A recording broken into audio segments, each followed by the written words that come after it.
say. Only I've got something to say. Podcast. Hosted by Angela Canty Ingram.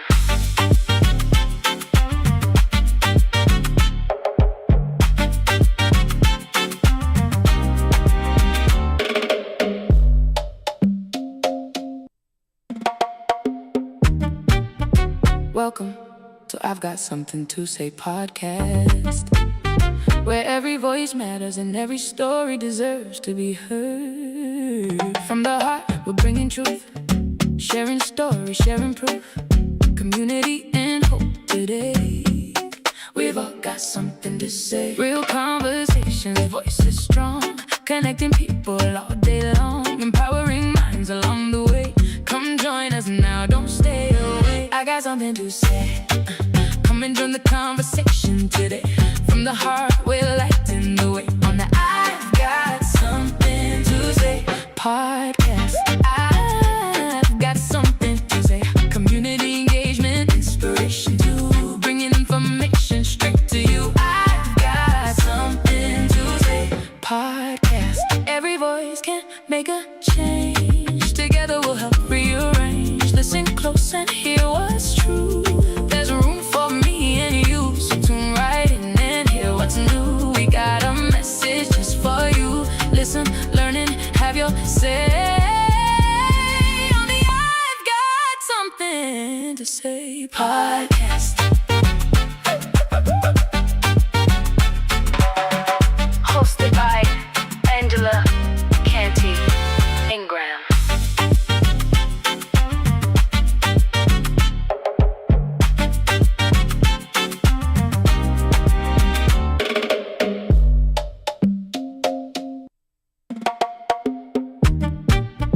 Welcome to I've Got Something to Say podcast, where every voice matters and every story deserves to be heard. From the heart, we're bringing truth, sharing stories, sharing proof, community and hope today. We've all got something to say. Real conversations, voices strong, connecting people all day long, empowering minds along the way. Come join us now, don't stay away. I got something to say. Come and join the conversation today. From the heart, we're lighting the way on the I've Got Something to Say podcast. I've got something to say. Community engagement, inspiration to bringing information straight to you. I've got something to say podcast. Every voice can make a change. Together we'll help rearrange. Listen close and hear what's true. There's room for me and you, so tune right in and hear what's new. We got a message just for you. Listen, learn and have your say. Only I've got something to say podcast. Hosted by Angela Canty Ingram.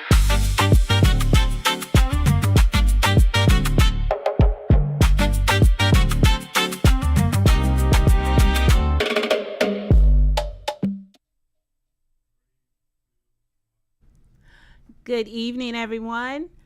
Welcome to I've Got Something to Say podcast. I'm your host, Angela Canty Ingram. And I am your co-host, Antoine Canty, a.k.a. Ty Breeze. Let's get this thing rolling. Yes, I am honored, and I'm going to say it again. I am honored to welcome our guest this evening. She was actually my very first guest on the podcast almost a year ago. Mm-hmm. I could get emotional a little bit. I am pleased to welcome Mrs. Lynn Lewis. She is a certified grief coach, and she is the owner and CEO of Destined to Thrive Grief Coaching. Yes, welcome. Thank you, welcome. thank you. So Thank you pleased for to having have me you. Well, I always say you are family. Thank you. I You are appreciate family. that. Yes. How have you been? It's been a robust year. A robust year. Lots of changes, but I am so grateful and just I get to do so many things despite some of the setbacks, but in life, but that's life, right? Right, So right. I just feel so honored and blessed that I get to do the things that I do, especially in the grief arena. Right, right. Okay. Well, tell everyone what it is exactly that you do, because some might not understand what a grief coach is. Okay, sure. So I am a certified grief coach, and right now, as far as the coaching part is, I coach persons who have experienced suicide loss of a loved one. So that's the coaching piece, and I have worked with other persons with other types of loss, but my niche is working with survivors of suicide loss. I'm also a certified grief educator, excuse me, and that is the side that entails the workshops, the speaking engagements. I am also now hosting a radio show. I record on Tuesdays at Mike King Media Center, and it's called Conversations That Matter. And those the conversations are, I say, undergirded by loss and grief, but it is to help people to know that loss and grief is not exclusive to death, and also to help help educate our society that we can normalize, we can have conversations about grief and loss in a normal way, just like we talk about the weather or the news or the movie or whatever the daily things we talk Right. about, simply because loss and grief is going to show up in each and every one of our lives, and so many times it shows up unexpected. And then, as you mentioned, I am the Chief Empathy Officer for Destined to Thrive Grief Coaching, which entails all of the things that I do. So it's like, if you think about that as the umbrella. So the coaching is there, the education piece is there, the radio show is there, the books are there. I've co-authored a few books as well. So, All things. yeah, All yes, things. all of those things. Excellent, excellent. Wow.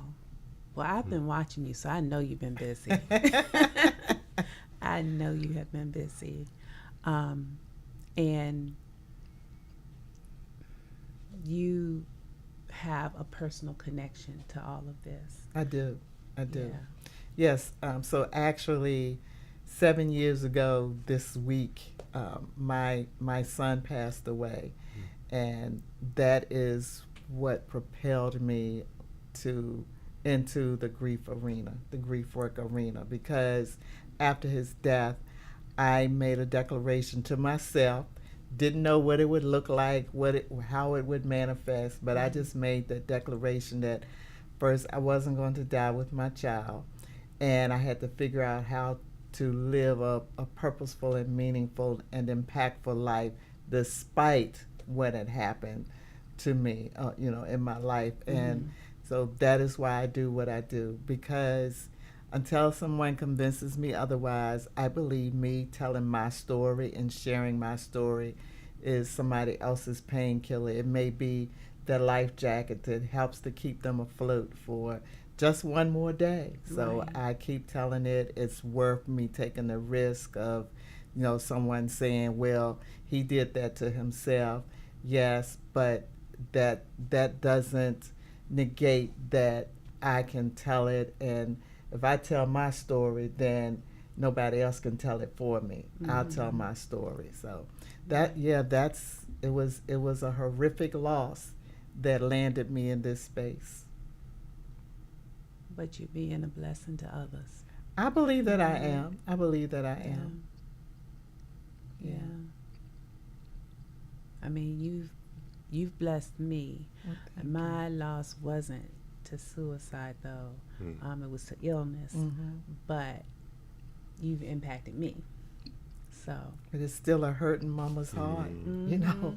And Yeah. and while suicide loss does have, I call it an extra layer, but all types of grief, in my opinion, and I always speak from my learned experience, is all grief have similarities. So while your son died from an illness, it's still a hurt mama's heart. Yeah, right, You know. right. So. I always say this is a club that no one wants to No be a one member wants of. to be in. That's good. No one. No one, That's good. no. And what I often say when I'm speaking, especially when I'm speaking about suicide loss, I want to shut this club down. I don't want your family members. I don't Right. want your loved ones.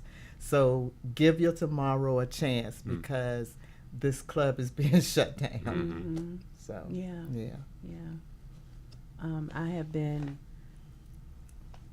and I don't know why, but I have been touched a lot lately by the impact of loss for mothers and it's been sons their sons have been taken from them due to crime. Mhm. And I don't have the words to give them, Right. and I don't know what to tell them or what to share with them. I just be there to listen. And I was getting ready to say, it's not always words. It's so often it's holding space, just being there, Being present. just being Yeah. present. One of my pastors used to say, practice the ministry of presence. You know? Yeah. And I may have told you this before, but 7 years ago, one of my good friends, she just came and sat on the sofa with me one day. And at the time, I was wondering, why is she just sitting here? But that is one of the most memorable and best things that someone did for me during that week. So yeah, just something, and be open and honest and say, I don't know what to say. I don't have words to say, Right. but I'm here if you want to talk, if you want to cry, if you don't want to say anything, I'm here. Or tell me what it is that you want me to do. Sometimes that's all you can say. Yeah. You know. And then I get so filled with anger. Yeah. Yeah. I get so Yeah. filled with anger Yeah. because it's senseless. And we're only human, Yeah. so we just go through the motions. So, But that space to create a person to be a human being is the biggest part, yeah. because you really don't have to come with anything but a good Just intent. yourself. You're right. You know what I'm saying? Yeah. An open heart. Mhm. Yeah. hmm Mm. Yeah. That's what just come with that. That Mhm. sometimes that is so memorable, it's so helpful, and Right. even in times when they may not remember that you even were there, but you know that you were there. Right. Right. And you continue to show up. Yeah. And at some point, they're going to come to terms with the idea that they have a space where they can be human in. Exactly. Exactly. That's good. I like that. I know that you're, and we can talk about this in a little while, but I know you're having an event next month. And I was looking at that event, and I was telling my son, I said, I should go to this event, but I don't know. Because you shaking your head. You should go. Because I had a good friend, very good friend, and we were engaged at one time, and he committed suicide. Unexpected. I won't say his name. No. But I know Ward. I know who you're talking about. Yeah. But two things with Unexpectedly. that, Angela, is one, it doesn't have to be like a family member. It's because suicide loss it's a family affair. It's a community affair because so many people are affected. And so it could be a friend, Right. a coworker, somebody that you cared about, somebody that you spent time with, somebody that meant something to you. And so if you if you would like to come, the door is open for you to come. And it doesn't matter how long ago it happened because obviously it still affects you. Yeah. Well, up until I never dealt with it. I just pushed it. I suppressed it and kept on moving, I shared my little tear in private and kept on moving, but never really dealt with it. And when you sent me the information and I looked at it, that's the first thing that came to mind. And I was like, wow.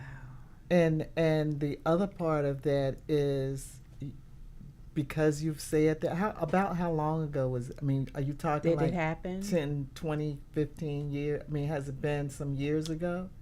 It's probably been about 4 years ago. And the reason I ask is because that type of grief is one of those kind of ambiguous things. Why would she be grieving the loss of that person? That is somebody that you said you were good friends with or you were engaged with too at one point. But it still affects, as your son said, he's a human, and we remain good friends after the engagement. So didn't happen, So that's one of those things that even with you sharing that with somebody could be freeing, because there are people who, and it's often like a divorced couple, and especially if they had to have children, or grandchildren. So at some point their lives are going to cross paths, and so suppose one of the parents pass away. Well, you have some feeling because at one time they were in your life wholeheartedly, and regardless of why you split, why you divorced, but still that's one of those types of grief that society doesn't necessarily look favorably upon, because again, you weren't with him, you all broke up, or he did this or she did that, but it's still a human person. It's still a person that you had a relationship with, regardless of whether it was an intimate relationship, friendship relationship, co-worker relationship. So you have experienced that. So you would be welcomed. If you choose to come, you would be welcomed. I'll pay for your ticket. I'll pay for your ticket. Well, thank you, love. Yeah. But building something, regardless to what it is, there's a special type of patience and understanding when it comes to just building anything, whether it be a building, a relationship, or whatever it is. It all starts with learning that the foundation is where it started. Yep, it's the foundation. So once you develop that foundation, the building, that it just doesn't go away. Right, right. Yeah. I remember when Regina King's son died. Yes. And then I remember when, I hope I don't call her, I think her name is April Simpkins. Her daughter was like a Miss America, a Miss, she was a pageant winner, and she passed away by suicide. And I'm telling you all, my heart, especially with Regina, I think it was because of the son. That thing just ripped my heart, just like I knew him personally. So that's another type of grief that people may not understand. You didn't know him. Right. And you'll know, the dancer. Yes, that's who just popped into my head. Used to wear the brim. He died in 2022. He used to be on Ellen DeGeneres' show. Yeah. Now that one, because that was we were away on vacation, and in Florida, and I heard that, and the thing was, I had just bought a hat like he used to wear, a brim. And then the next day I was like, wow. So I still have that hat, and I always call it, what is his name? I can't think of Oh my his goodness. I can't think of his name either. But anyway, and I call it, that's my hat that I wear in ode to him. But so that just crushed me as well. So yeah, that's the kind of things that happen. Getting back to the event that you mentioned, it's called Memories and Mocktails. Memories and Mocktail Gathering for those who have experienced suicide loss, and it's about bringing community together. It's another opportunity for me to share some of my story, for community to come together because it can be isolating. There's a huge part of it is guilt and shame and anger. And just like what you mentioned just now, you probably haven't told too many people how you feel about it.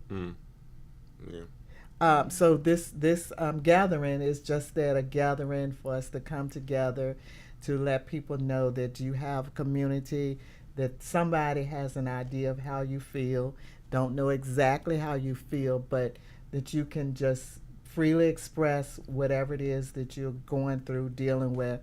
And in addition to me telling a part of my story, of course, we'll have some tasty bites, and we're doing some mocktails. And then everybody that buys a ticket will get a copy of my journal. I published this journal about, I guess it's been 3 years ago now, 3 or 4 years ago, in memory of my son.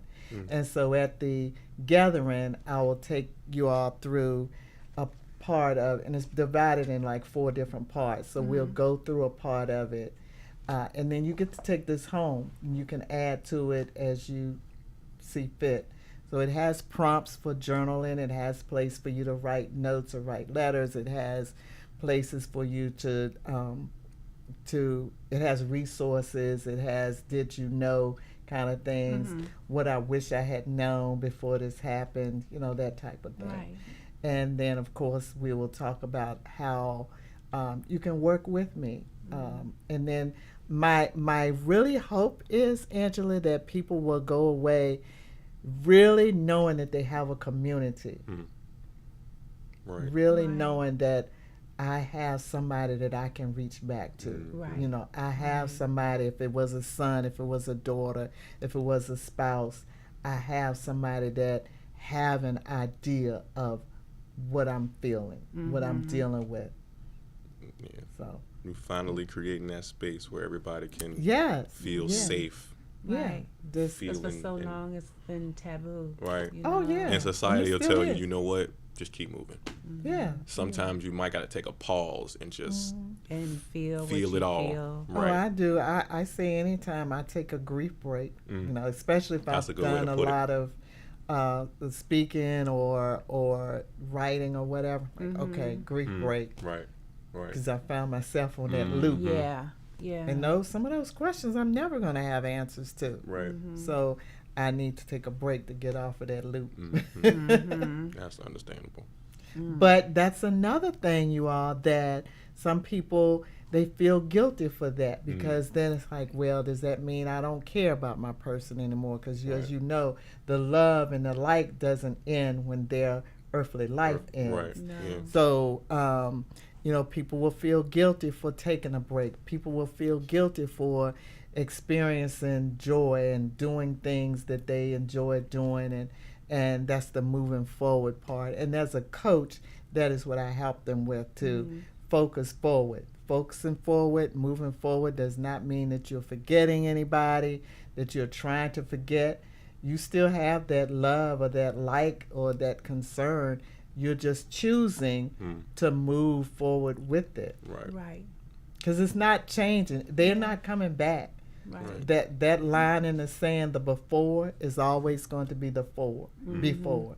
So what do you want to do in the after? Right. Yeah. Yeah. So that's how I function. That's how I help. I try my best to help other people too. But it's always a choice. It's always a choice.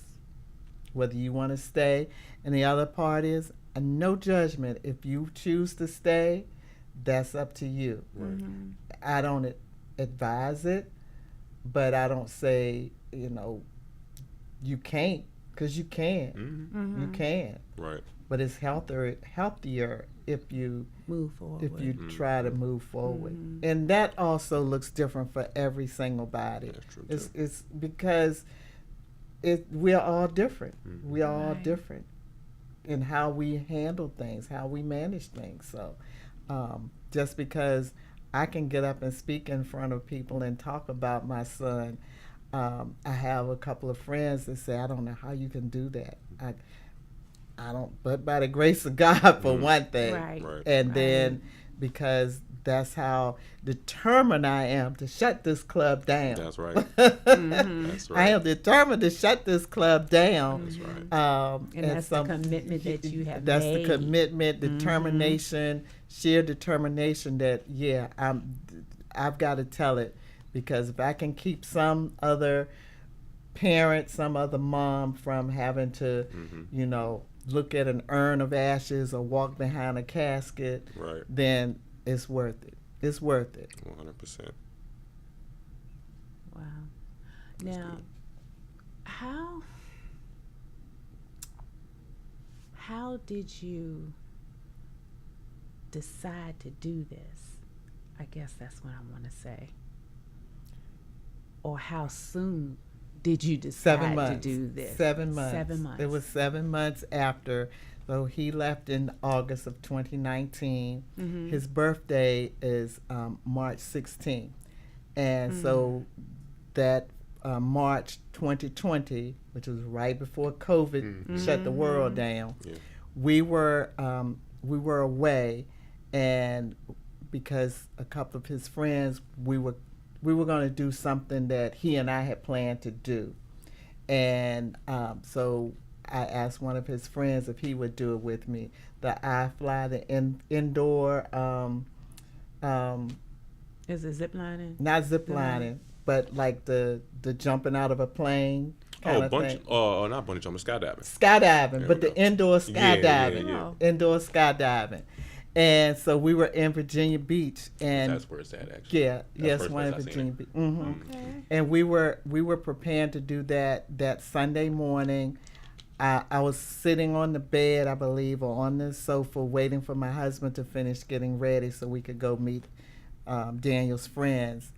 And I don't know if I was reading something like a little devotional or something, but all I remember is having this thought, said, you know what? This is going to be with me for the rest of my life. So I am making a choice. I am not going to allow it to take my mind, to take my peace, to take my joy.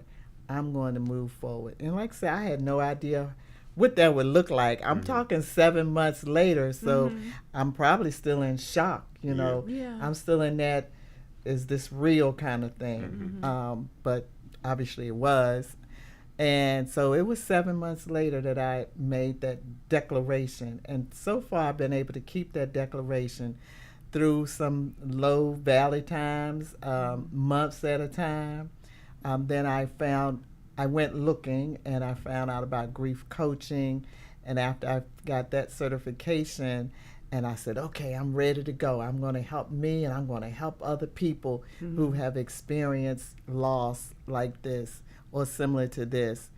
And so that would have been January of 2021. I'm ready. And I did a couple of free like webinar type things because, again, we were right in COVID, and so Right. everything was pretty much virtual.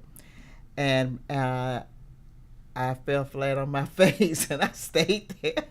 I stayed there for several months. Like, nope, I'm not ready yet. I'm not ready yet. So, you know, it took probably about 3 years for me to really start, really And get doing- the momentum. And even now, sometimes it's like I'm surprised that I took your invitation for today, because tomorrow I was too. tomorrow is the date that we had his funeral 7 years ago, Wow. August 13th. But but sometimes I do, and I'm good because the other part, Angela, if I had been not Well, good, you know what? I would have you told picked this day, though. I ain't picked this day. I know I did. That's and what I'm surprised saying. you picked this day. That's Yeah. exactly what I'm saying. I chose the date, not even giving it a thought. and until later. But if it had been an issue, I would have felt comfortable saying, I just can't do it. Right. And you would have known why, because I would have Yeah. told you. But no, I can, I'm good. And if it was tomorrow, I still would be good, because that's just how far I've come, and that's part of my the teaching and the coaching part is, even if I shed a tear on live TV, on a live podcast, it's okay. Right. It's Yeah. okay. Right. So yeah. And that's the Yeah. biggest takeaway, Mhm. is that it's still okay to feel. It's still It is still okay to feel. Yeah. Yeah. So yeah, that's where I am. So yeah, I would love to have you come to the gathering. I'm coming. Okay. I Okay. am coming. Yay. I'm gonna block it off to make sure I don't pick that day up to work, and I will be there. Good. Most Good. definitely. Good. Thank you so much. Yeah. I'm looking Yeah. forward to it. Yes. Yeah. But I'm in awe What are you in awe about, Angela? of you. Oh my gosh. Of you. Because even 7 months after my son had passed, I was still a wreck. I was still going to the cemetery with my little bag lunch and staying there all day. Really? I was bad off. And I didn't have a you Mm. Right. to help me. And my kids were young teenagers, Mm-hmm. so I couldn't really share that with Right. them. I might have been about 16 at the time. hmm So I would look like I was okay when they came home. Right. Put the armor on. But once they went to school, I would get myself together and pack my little food and stuff. And I'd go to the cemetery Really? and stay there till it was time for them to come home. Mm. Mm-hmm. And that's what a lot of people do. A lot of people do that, and that works for them. That brings them comfort. And again, that's why I say I don't judge people for doing that or not doing it. That's not what I did. Now, the first maybe 3 to 6 months, I would go by, just to go by, and I would just say, "Why, Daniel? Why am I coming here?" But until last week before last, when my mother-in-law passed away, and so she's buried right there where my son is. That was the first time I had been to the cemetery in 3 years. Okay. I don't go, and I never have been a person to go to cemeteries. I never have been, but am I wrong? Are you wrong? Were you wrong? No, There's no that's right or wrong. no right or wrong. That's how we chose to handle. I mean, I know of people that go every single day. People will have a blanket and everything. That just wasn't, what I did. Right. So, yeah, Well, I mean, in New Orleans, they have parties. yeah, That's true. yeah. They celebrate. And that's another thing. Different cultures do differently as well. And that's one of the things that I'm learning as I'm growing in this whole grief work arena, is many cultures do different things, true. celebrate different Right. ways. And even if you notice, we as a people have began to do differently. And when I say we as a people, we as the African American people, because you probably remember, he's probably too young to remember when we would, be really quiet. You had to be really quiet when you go into this funeral home. I'm thinking, the people are dead. They can't hear you. Yeah. No, I do remember that. Yeah, I remember that, yeah. you'd be real Couldn't quiet. make no noise. Yeah, and everybody, you had on black and Yeah. all of that kind of stuff. And I know 7 years ago, I told my husband, I'm not wearing black. I wore white. He wore gray. There we go. There we go. So so we're getting away from Right. some of that kind of stuff, and I've also gotten a different take on, for me personally, on visitations, like the wake. They used to call them the wake.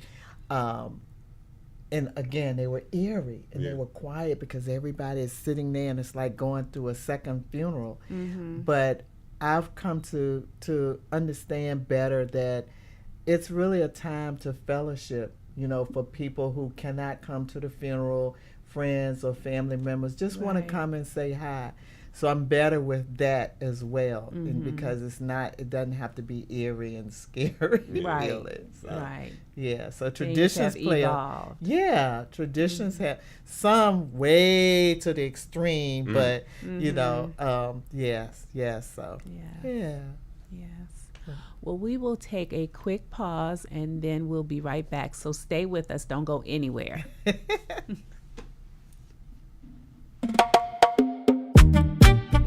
Welcome to I've Got Something to Say podcast, where every voice matters and every story deserves to be heard. From the heart, we're bringing truth, sharing stories, sharing proof, community and hope today.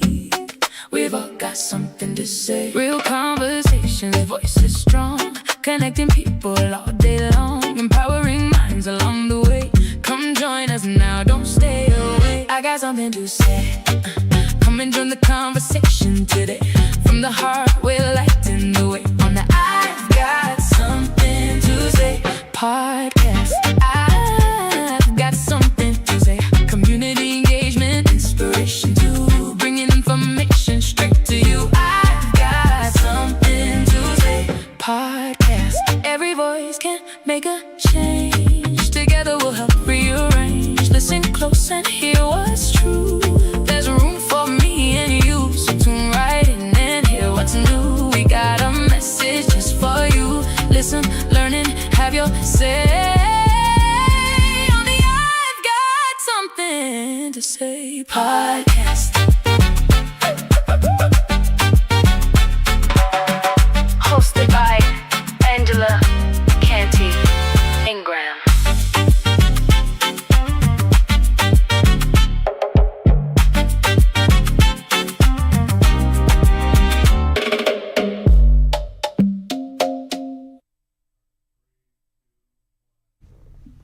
Welcome back, everyone. Again, this is I've Got Something to Say podcast, and we have our wonderful guest, Miss Lynn Lewis from Destined to Thrive. She is a certified grief coach with us this evening, and I am so glad to have you here. We're going to jump right back into it. So let's talk about your 4-week initiative, and you have that, I believe, in person and online, virtually. Right. So I can do that in person or online. It's a 4-week intensive, again, geared toward those who are survivors of suicide loss. And I did this as a 4-week because sometimes just having a 3-month is just too much for some people. And the other part, it's for anger and guilt. Mm-hmm. So helping people to move from anger and guilt to peace and grace. And because anger and guilt are two really big emotions surrounding suicide loss, there's the anger toward the person that left. There's the anger toward self, because what did I do? What did I say or not do? And the same with the guilt. There's the guilt for what did I miss? Right. Did I do something? Did I say something? There's anger toward maybe friends. I know for me, I tried to be angry toward a couple of his friends that were with him all the time. I mean, if they weren't working, they were together. And I actually shared that with them a couple of years ago. And even though I no longer felt that way, but I just wanted to verbalize it to them. And so what they shared with me is they had guilt too, because they didn't missed have any idea. Signs if there were So signs. yeah, right, exactly. So the 4-week intensive is just that we talk about the anger, why you're holding it, and what you can do to release it, to kind of move forward. How would you have been able to do anything if you had known, that type of thing. and to find a more healthy place to place those emotions. And it's 1 hour either in person or virtually. It really is designed for a small group, like 4 to 6 people. But I do them one person at a time as well, virtually. I'm not going to travel to do it for one person, but if somebody says, I'm in North Carolina and I really want this, then sure. But if it's local to our area, to the Richmond area, then I will travel to, a place to host for 4 to 6 people. And so that's nice and short, and it helps people to get unstuck from those places, from that anger and from that guilt. Not saying that it's not going to resurface, but when it does, and if it does resurface, then you have some tools in your toolbox. Yes. That you can go back to. Yeah. Because I've heard a lot of people in society that will say, well, didn't they see the signs? Didn't they see? They should have known, And I always say, until it happens to you, you won't understand. And I hope that you never have to understand. Yeah. So, because I've never encountered anyone that saw the signs or that knew. Right.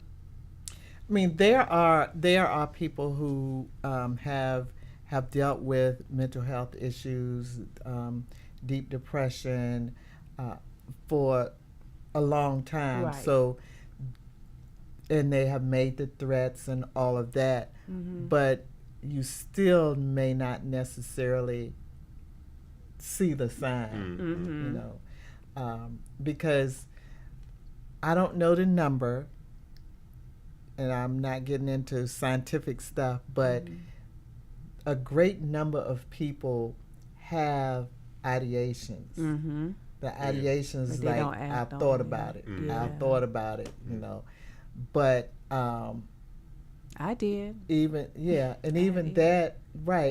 that sometimes that is shameful. People don't want to say it, but it's probably more people than we know can even fathom that have given that thought. But then there are those who have plans, and that's when you really need to pay attention, okay, and talk about it. Yeah. The one thing, if somebody ever tells you that they have a plan, don't accuse them. Don't say things like, "You're gonna do that to yourself." Don't Right. because that's like accusatory. Right. Kind of help them to walk through it. Talk to me, tell me about it. Because that doesn't help if you accuse them like that. So. Yeah, but a lot of people have ideations. Again, I don't know the numbers, so I'm not quoting any numbers because I don't know the numbers. The number that I can tell you, though, and this is from the CDC in 2019, which is the year that hit my family, approximately 130 people died by suicide every year in the U.S. Reported suicide. Because again, part of the stigma is if I can just say this was an accident, if I can just say this was even a fixation, if I can just say something other than what it was, then I don't have to deal with that my person died by suicide. So that's why I say report it.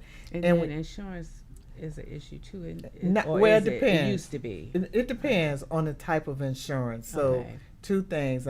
Remind me to come back to the insurance, but 130 out of the whole U.S. doesn't seem to be a lot when we got probably 3.5-4 million people in the U.S.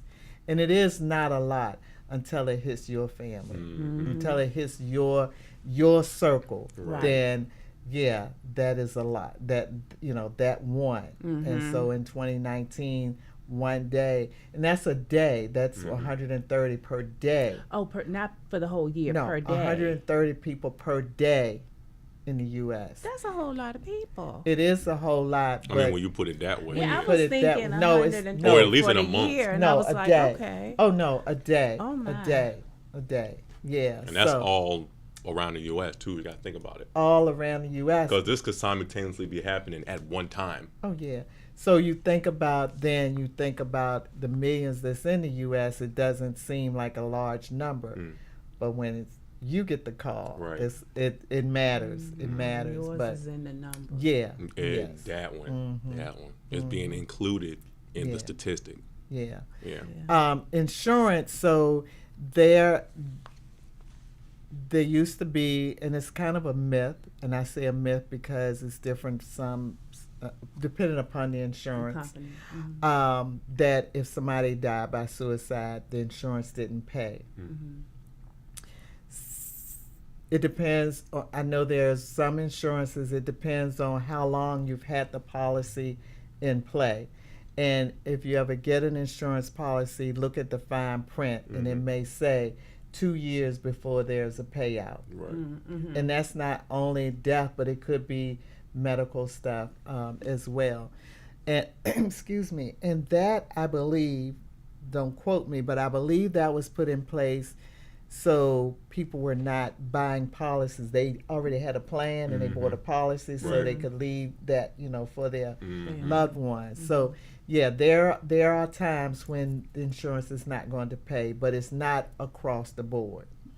And so yeah, that's one of those myths. Yeah. Okay. With the insurance.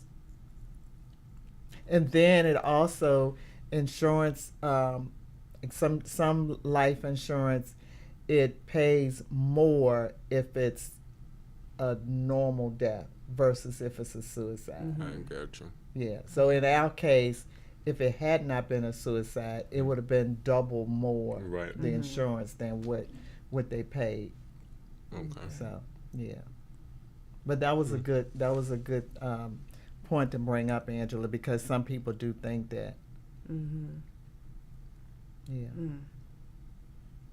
Wow. I'm stuck on that number. Yeah. No, a day. A day. Only in the U.S. That was the U.S. number, and I haven't checked it recently, so I can't say whether it's increased or decreased. Well, the state, whatever state that we are currently in, whether it be human, political, or Yeah. otherwise, Yeah. So I don't who's know. to say at this point? Yeah, I don't know. I haven't checked it recently Yeah. because I'm stuck on the 130. 130. Yeah. Yeah. Yeah. Because that was my year. Yeah. Yeah. So Goodness. Tell me about it. Ooh. Okay. Shake that off. So, I keep saying mother because I am a mother, but mother, father, whoever, that are just recently begun to deal with this. What would be the first thing that you would advise or share with them? So what I usually share with someone who is new on the journey is to give yourself permission to grieve. Just give yourself permission. I also suggest that it's okay not to feel okay. I let them know that there are truly going to be good days and bad days. And right now they may be feeling like I'll never have another good day, or my good days are so far apart, I don't know how. I suggest that they try to find community. I remind them that the people that you thought would be there for you may not be. because they don't know what to do with you. They don't know what to say to you. Mm-hmm. So they take leave. Advocate for yourself. Set boundaries. And there is something on the internet called the Griever's Bill of Rights, and I don't remember which one of the gurus wrote it, but it's such things as set boundaries for yourself. It's okay to say no, truly okay to say no, okay to change your mind, all of those things. Mm-hmm. But yeah, those are some of the things that I share with people, and some of them would have been helpful to me had somebody said them to me. Right. I remember, I think it was the morning of his funeral, and we were in my kitchen, and I said, or shortly thereafter, I said to my sister, I said, I'm going to get through this. And she said, don't worry about getting through it. Don't worry about getting through it. Just, just be. Right. Mm-hmm. Yeah. Because it's maybe not getting through it. It's moving forward. Mm-hmm. While some people don't like to use the term healing, because that implies brokenness. Mm-hmm. While we aren't broken, we're wounded, and to me, wounds need to be healed. Yeah. And so healing it for me is a part of the journey. And I also share with people that everybody's journey is different. Everybody's experience. I often use the fingerprint. All of us have a thumb, have a finger, and basically they look the same. Mm-hmm. But when you take a fingerprint, or if you look under the magnifying glass, they all look different. Yeah. And that's really basically how our grief journeys are. Your children grieve differently for their sibling. Mm-hmm. The same person, they grieve differently for that person. Yeah. It's as different as that. And I also try to tell people, don't compare yourself to others, Right. to others who, again, with my experience, for example, I was able to drive my son's car. I drove that car for 3 years. One of my friends that I met through this unfortunate journey of ours, she couldn't. They had to get rid of the car. She couldn't stand to look at it. My son's pictures are all over the house. Some people have to lay the pictures down or they can't stand. So are they wrong? Am I right? No. Again, No. it's your personal journey. Right. Your personal journey. So yeah, that's some of the things that I try to tell people from my learned experience. Mm-hmm. Yeah. And the things that make you laugh 1 hour may have you ugly crying the next hour. May have you ugly crying the next hour. So, yeah. True that. Yeah. True that. So true. And I have to ask you, when, because I asked you this the very first time you were here, when people feel like I want to say, they don't use the words get over it, or get through it, or you should be further along. How should they handle something like that? Because those people don't understand. They don't understand, and we really don't want them to understand if it means having to go through this. Right, right. Yeah, but it's kind of on an individual basis. Sometimes for me, even now, it depends on what kind of mood I'm in, how I'm feeling emotionally, as to how I deal with it. But I'm okay now with saying, you really don't know how I feel, and I never want you to know how I feel. Right. And as far as getting old, I met a young lady last night at an event, and somebody said, "You need to talk to her. You need to talk." Was telling her she need to talk to me, and she said, "Well, I'm just not ready to talk yet." Yeah, that's fine. And and I said, "That's okay." And she said, "Well, some family members saying, but it's been 2 years. You should." I said, "No, it's okay. There's no timetable. It's on no grief. timetable. It's Yeah. it really isn't. It just is because the other thing, and I don't know if I even said this earlier today, but if we keep in mind that loss is that person or that thing that we no longer have access to. We cared about it. We Right. loved it. We Yeah. loved them. We had some types of relationships with them. And then the grief is our emotional response or reaction To that loss. to Right. that loss. Right. Yeah, that's what the grief is Right. how we react to it. And so just like anything else, different people react to things differently. I mean, some things that people just get all out of shape and out of sorts about, I'm thinking, really? So it's similar. We react is how you react Right. Yep. to different things, different situations, and so try not to compare. Try not to compare. Absolutely not. Or listen to people who say, "Well, that happened a year ago." Then on the flip side, you have people, especially if it's someone that wants to get married again or wants to date again. Right. Well, they only been there for 6 months and they dating already. They only been, okay, you don't know the relationship, and just because they are choosing to Right. move forward, Right. it does not mean that they've forgotten, that they don't Right. even still have love for their person, but that's how they are choosing to live. Right. So, yeah, it's a lot.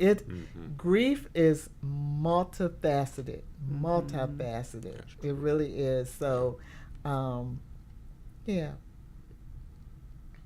It's a I lot to always look at it as that that glass, and I can't think of the name of that type of glass, but it's like different little. It's crackled glass. Prisms?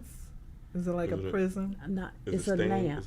It's a lamp. Oh, You know what I'm okay. talking about? And it's like it's almost like it's crackled, but it's different colors of glass all put together. It ain't stained glass, is it? Like stained glass. It's like stained glass, but they I call know. it something Yeah, else. yeah. And it's kind of like old fashioned. Everybody, at the proverbial, everybody used to have 'em. Yes. And I always think of grief that way. It could be maybe that color that day, but Oh, I know what you're talking You know what I'm about. talking I know about? what you're talking about. Yeah. mosaic. mosaic. Yes. Oh, okay. Yeah. Mhm. Yeah. Yeah, yeah. Yeah. Depending on how you look at it. Yeah. Right. Right. Most Yes. definitely. Now, Yeah. if you had a question for the version of you that was going through that grieving process 7 years later, what would that question be? The person you are now compared to when you was going through it. What would you say to her, That is an excellent question. What would I say to her? knowing what you know now?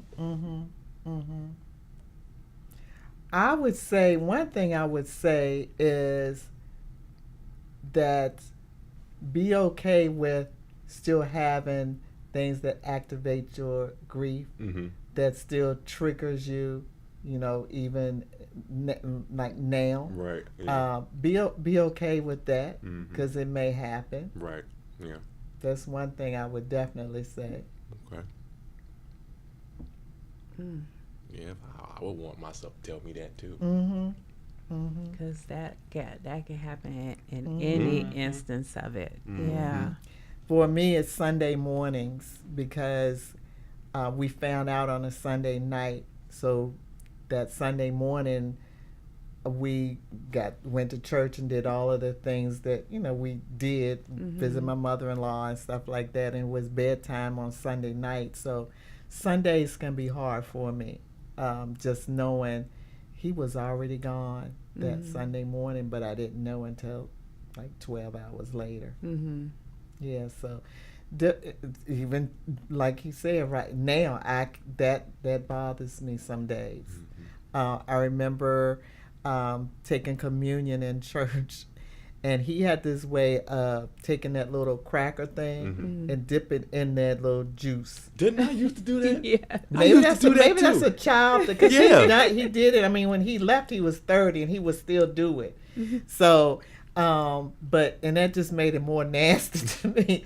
But when we do communion in church, sometimes I could go months and don't think about it. But sometimes when I picked, I was like, yeah. So that's what I would tell myself. Yeah. Okay. It'd be okay with having some of these activations and triggers forever, Yeah. Yeah.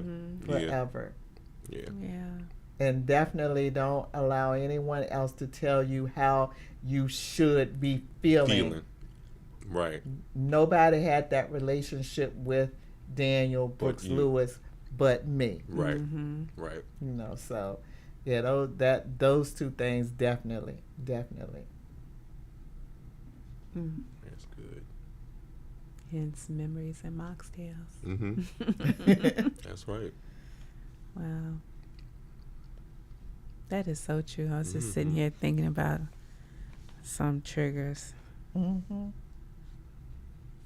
If I hear somebody, especially a man or boy's voice to say, "Hey, Ma," because he called me Ma, that's not him. That's not him. Mm-hmm. You know. Yeah. So, yeah, and I'm telling your audience, Angela, triggers. A lot of times we try to get away now from saying triggers because of gunshot wounds, but grief activations are real. Right. They're real. That's the technical term for a trigger. Yeah, grief activations Grief activation. are real Yeah. things that will activate, and as well as grief bursts. The activations are things that remind you of. The bursts are when you just like, why am I feeling so sad? Why am I crying? What is, just Yeah. out of nowhere for real. That's the grief burst, and sometimes that'll happen as well. Right. And that happened a lot for me in the first probably about 2 years. It would be dates that coincided with things like the death date, the burial date, Oh, okay, the yeah. birth Yeah. date, the See what you you mean. know, yeah. And it'd be like, why am I?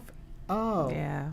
Mm-hmm. Yeah. So Mhm. yeah, but those things are real. I'm telling you, all Yeah. those things are real, That's and a don't fact. fight them. Let your emotions have their way. Yeah. That's Just right. let them have Yeah. their space, and they'll go on about their business, and you can go about your business.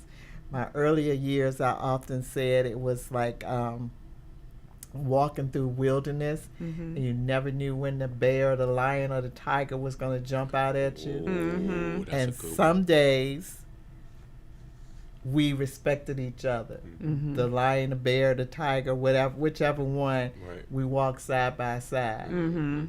Then other days, one or the other one. Right. Like, no, you are not. Not today. Mm-hmm. And then the animal some days will be like, oh, yes, I am today. So I'm stretched out. I'm curled up. Right. So, yeah, it's a lot. It's a lot. It's multifaceted. Mhm. But to God be the glory.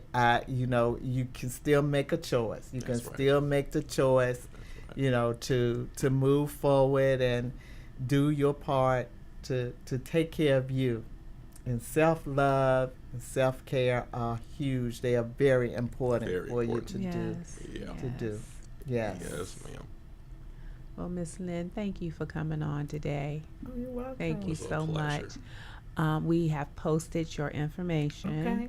We've also posted the link for your event, Memories and Mocktail, which I am going. Yay. September 19th, y'all. September 19th Yes. at Social Flair Event Studio, 10934 Hull Street Road. It's near Genito and Hull.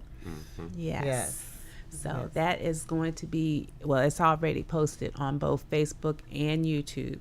So you'll be able to find the information there, click on the link, and it should take you straight to the page. so that you can register and get tickets. Mm-hmm. Yeah, register and get tickets. Eventbrite, get tickets. Okay. And slots are filling up too, y'all. So Yep, come get on y'all's tickets, please. Yep. Yep. Don't meet me there. Beat me there. That's right.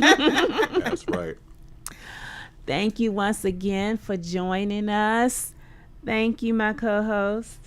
Not a Need you to problem. be here. Y'all, write to him and tell him he needs to be here on a regular basis now.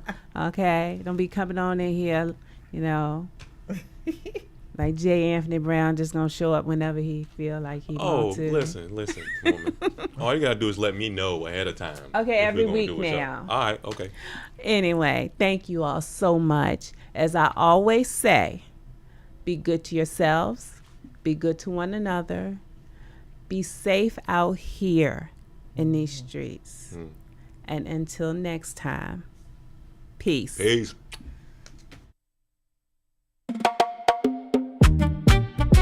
Welcome to I've Got Something to Say podcast, where every voice matters and every story deserves to be heard. From the heart, we're bringing truth, sharing stories, sharing proof, community and hope today.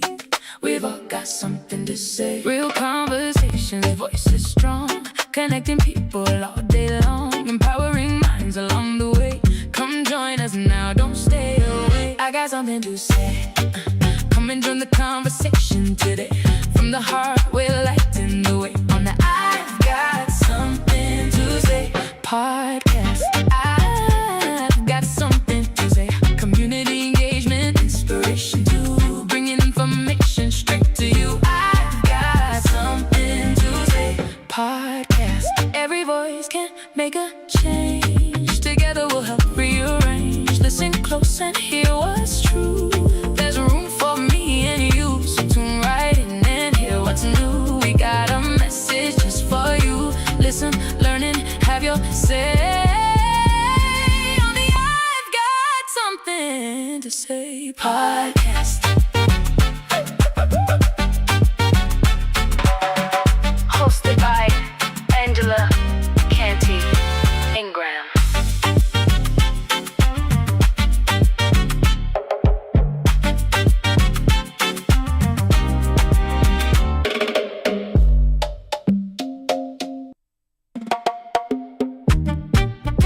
Welcome to I've Got Something to Say podcast, where every voice matters and every story deserves to be heard.